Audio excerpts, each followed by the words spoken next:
એટલી રકમને 6.1 વાર્ષિક ટકાના વ્યાજના દરે 3 વર્ષ માટે ચક્રવૃદ્ધિ વ્યાજ મૂકીએ તો 49,130 રૂપિયા મળે. જો આમાં જે છે આપણે પહેલા એપ્રોક્સિમેટ કરવું પડે. દાખલા તરીકે તમને આપેલું છે 6.1 એટલે કે 6.25%, અને આવા 3 વર્ષ માટે એટલે કે અહીંયા 18.75% જે છે એપ્રોક્સિમેટ થાય. આપણે એને 20% માની લઈએ. 19 ઉપર થવાનું છે પણ આપણે 20% માનીએ તો જો 20% એટલે કે 46,000 ના 20% થાય કેટલા થાય ભાઈ? 46 દુ એટલે કે અહીંયા જે છે 9,200 થશે. અને અહીંયા જો 9,200 આપણે એડ કરી દઈએ તો એ જે છે 50% થી પણ ઉપર વધી જવાના છે, 50,000 થી વધી જવાના છે. એટલે આપણો 46,000 આન્સર તો છે નહીં.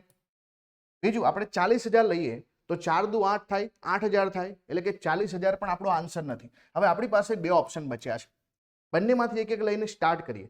એક સંખ્યા છે આપણી મૂળ 40,960, જે આપણી 3 વર્ષ પછી 49,130 બની જાય છે. 0 0 કરીશું.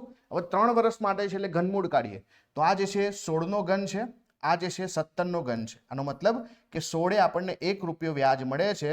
તો 1/6 અને 1/16 જે છે એનો મતલબ શું થાય? એનો મતલબ જે છે આને ટકાવારીમાં કરીએ તો ગુણ્યા 100 કરીશું તો આપણને 6.1/4% મળશે.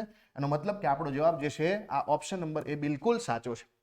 તો બધા ઓપ્શન લઈને પણ તમે કરી શકો છો, પણ આપણે પહેલા બે જવાબ એલિમિનેટ કર્યા જેથી આપણે બંનેમાંથી એક પણ ઓપ્શનથી સ્ટાર્ટ કરી શકીએ. તો આપણો જવાબ છે ઓપ્શન નંબર એ 40,960.